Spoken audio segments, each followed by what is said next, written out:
الحمدللہ وکفا والسلام علی عبادہ الذین اصطفیٰ اما بعد فاعوذ باللہ من الشیطان الرجیم بسم اللہ الرحمن الرحیم۔ ہمارا آج کا سبق سورہ بقرہ کے رکن نمبر 11 کے بارے میں ہے۔ بسم اللہ الرحمن الرحیم۔ وَلَقَدْ آتَيْنَا، اللہ رب العزت ارشاد فرما رہے ہیں کہ یقیناً ہم نے دی موسیٰ کتاب موسیٰ علیہ السلام کو کتاب یعنی تورات، وقفینا من بعدہ بالرسل، اور ہم نے ان کے بعد پے در پے رسول بھیجے، وآتینا عیسیٰ ابن مریم البینات، اور ہم نے عیسیٰ ابن مریم کو واضح نشانیاں دی، واضح دلائل دیے، وأیدناہ بروح القدس، اور ہم نے ان کی مدد کی، ان کی تائید کی روح قدس کے ساتھ، یعنی حضرت جبرائیل امین علیہ السلام کے ساتھ۔ پھر آگے اللہ رب العزت ارشاد فرماتے ہیں افکلما، جب کبھی جاءکم آئے تمہارے پاس رسول کوئی رسول، بما اس چیز کے ساتھ، لا تہوی انفسکم جو تمہارے نفسوں کو اچھی نہیں لگی، تمہارے نفسوں نے جس چیز کو گوارا نہیں کیا، استکبرتم تو تم لوگوں نے تکبر کیا، ففریقا پس انبیاء کی ایک جماعت کو کذبتم تم نے جھٹلایا، وفریقا اور ایک جماعت کو تقتلون تم نے قتل کیا۔ اس آیت میں اللہ رب العزت نے ارشاد فرمایا ہے کہ ہم نے موسیٰ علیہ السلام کو کتاب یعنی تورات شریف دی، اور ان کے بعد بھی رسول بھیجتے رہے، اور حضرت عیسیٰ ابن مریم کو ہم نے کھلے کھلے معجزات دیے جو ان کی نبوت اور رسالت پر واضح دلائل تھے، جیسے کہ مردوں کو زندہ کرنا اللہ تعالیٰ کے حکم سے، مٹی سے پرندے کی صورت بنا کر اس میں پھونک دینا جس سے پرندہ اڑ کر زندہ ہو کر اڑ جاتا تھا، مادرزاد اندھے اور برس والے کو اچھا کر دینا، اور غیب کی باتیں بتا دینا، اور روح القدس سے یعنی جبرائیل امین علیہ السلام کے ذریعے سے ان کی تائید کرنا، یہ سب امور جو ہیں حضرت عیسیٰ علیہ السلام کی نبوت اور رسالت کے واضح دلائل تھے۔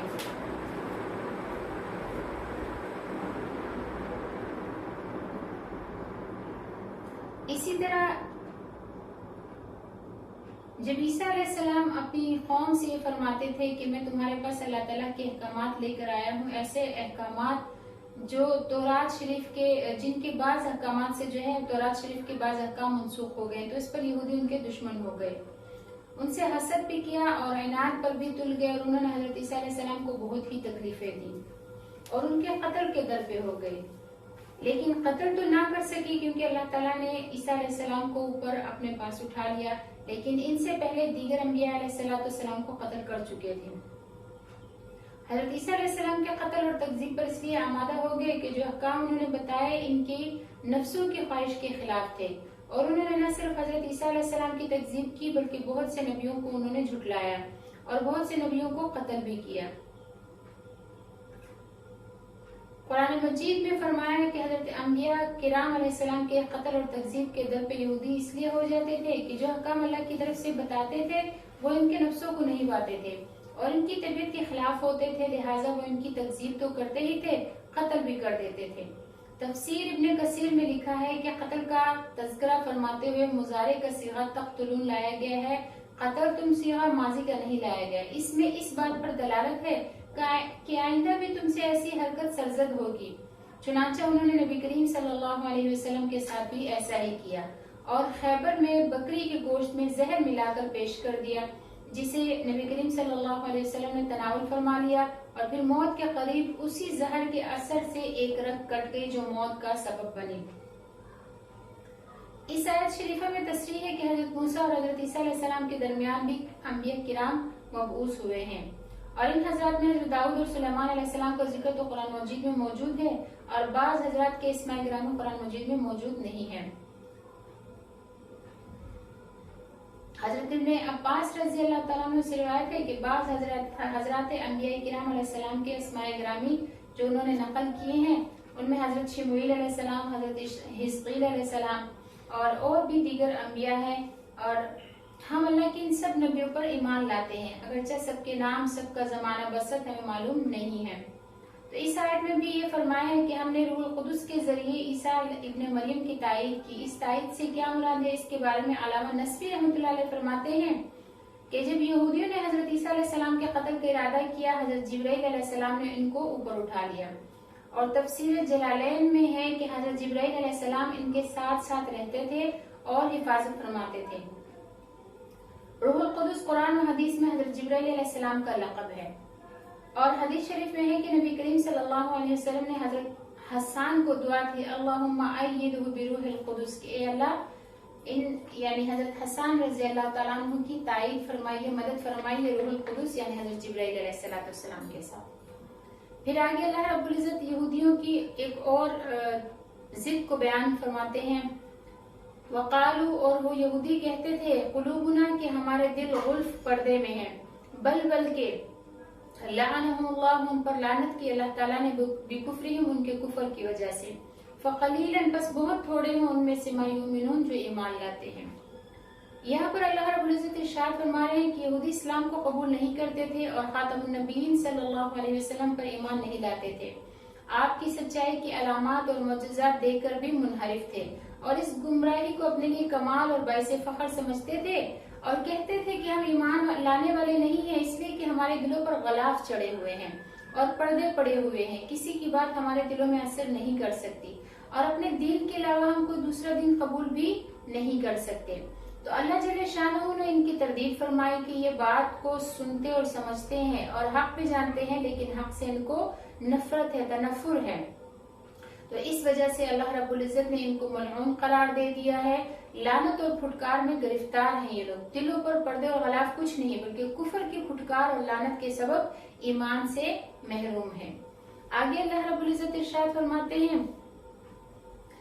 وَلَمَّا جَاءَهُمْ كِتَابٌ مِّنْ عِندِ اللَّهِ، اور جب ان کے پاس اللہ تعالیٰ کی طرف سے کتاب پہنچی، ایسی کتاب مصدق، جو تصدیق کرنے والی تھی، تصدیق کرنے والی ہے، لما، ان کتابوں کی، معہم، جو کتابیں ان کے پاس تھی، یعنی تورات، زبور، انجیل کی، وَكَانُوا، اور وہ تھے، من قبل، اس سے پہلے، يَسْتَفْتِحُونَ، کہ وہ فتح مانگتے تھے، عَلَى الَّذِينَ كَفَرُوا، ان کافروں کے مقابلے میں اللہ سے فتح مانگتے تھے، فَلَمَّا، پس جب جاءہم، آئے ان کے پاس وہ پیغمبر، ما عرفو، جن کو وہ جانتے تھے، کفروا بہ، تو اس کے منکر ہو گئے، ان کا انکار کر دیا، فلعنت اللہ، پس اللہ تعالیٰ کی لعنت ہے، علی الکافرین، کافروں پر۔ تو یہاں پر اللہ رب العزت، جیسے کہ ہم نے آپ کو شروع کے اسباق میں بتایا تھا کہ مدینہ میں جو ہے، مدینہ منورہ میں یہودی جو ہے وہ پہلے سے آ کر آباد ہو گئے تھے، اور دو قبیلے جو ہے یمن سے بت پرست اوس اور خزرج کے آ کر آباد ہو گئے تھے۔ تو یہ یہودی جو ہے یہ اوس اور خزرج سے کہتے تھے کہ ایک آخری نبی تشریف لانے والے ہیں، اور جب وہ نبی آخر الزمان صلی اللہ علیہ وسلم تشریف لے آئیں گے، کیونکہ ان کی وراثت کا زمانہ قریب ہے، تو ہم ان پر ایمان لے آئیں گے اور ان کے ساتھ ہو کر تمہارا بھی قلع قمع کر دیں گے، اور جو مکہ کے کافر ہیں ہم ان کا بھی قلع قمع کر دیں گے۔ بلکہ بعض روایت میں یہ بھی آیا ہے کہ یہودی یہ دعا کیا کرتے تھے کہ اے اللہ، اس نبی کی بعثت فرما جس کے مبعوث ہونے کا آپ نے ہماری کتاب میں ذکر فرمایا ہے، تاکہ ہم ان کے ساتھ مل کر عرب کے مشرکوں کو قتل کریں۔ یہ لوگ نبی آخر الزمان صلی اللہ علیہ وسلم کی نعت اور صفت جانتے تھے جو تورات شریف میں مذکور تھی، لیکن جب نبی کریم صلی اللہ علیہ وسلم کی بعثت ہو گئی اور آپ صلی اللہ علیہ وسلم مدینہ منورہ میں تشریف بھی لے آئے، اور یہودیوں نے آپ کو ان علامات اور صفات کے ذریعے پہچان بھی لیا جو ان کے علم میں تھی کہ واقعی نبی آخر الزمان صلی اللہ علیہ وسلم ہے جن کے انتظار میں ہم تھے۔ انہوں نے آپ کے معجزات بھی دیکھے اور سب کچھ دیکھتے ہوئے بھی آپ کی نبوت اور رسالت کے منکر ہو گئے۔ جب اوس اور خزرج کے افراد ایمان لے آئے اور انہوں نے ان کو توجہ دلائی یہودیوں کی، بھئی ابھی تک تو تم یہ کہا کرتے تھے کہ نبی آخر الزمان صلی اللہ علیہ وسلم تشریف لائیں گے اور ہم ان کا ساتھ دیں گے، تو تم اللہ سے کیوں نہیں ڈرتے، اس نبی پر ایمان کیوں نہیں لاتے اور اسلام قبول کیوں نہیں کرتے؟ تو اس کے انتظار میں جو ہے وہ کہتے تھے کہ یہ وہ نبی نہیں ہے جس کا ہم کو انتظار تھا، وہ نبی جو نبی آخر الزمان صلی اللہ علیہ وسلم جو آئیں گے وہ تو ہم ہی میں سے ہوں گے، عرب میں سے نہیں ہوں گے۔ حالانکہ جانتے پہچانتے تھے پھر بھی منکر ہو گئے، اور یہ حسد ان کو کھا گیا کہ نبی عرب میں سے کیوں آیا ہے۔ تو اس آیت میں ان کی اسی انکار اور حق سے انحراف کرنے کا تذکرہ ہے۔